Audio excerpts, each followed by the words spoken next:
Well, we've learned that in low-income states that have been coming out of conflict or have been suffering from violence, that we have a particularly hard time in trying to make headway to overcome poverty and improve growth.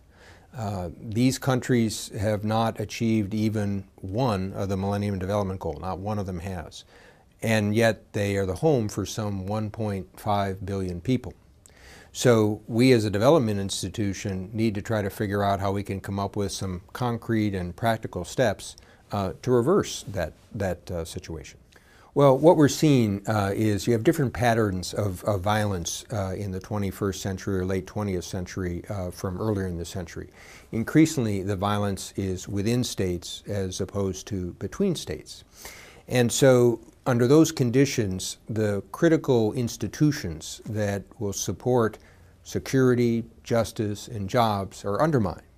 Well, similarly, in terms of trying to overcome that, we have to recognize it can take time, but we have to come up with interconnected solutions that try to work across those subject matters as opposed to treat them separately. And part of the challenge is how we, but also other international institutions and country partners, can help countries that have been racked by violence.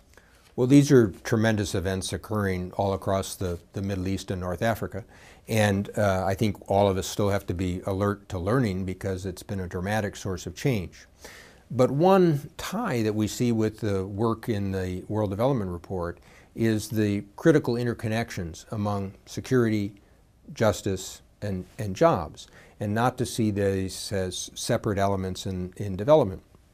Some of the countries in the Middle East and North Africa had reasonable growth rates in recent years. Some of them had made some progress in achieving some of the Millennium Development Goals.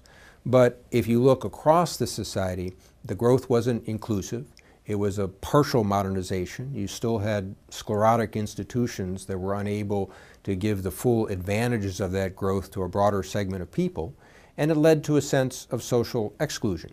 So as we try to work with these new governments, we need to try to see how we can not only support them as a broader-based creation of justice and security and development and jobs, but also do so in a way that incorporates concepts of social accountability, community involvement, greater sense of inclusion in society.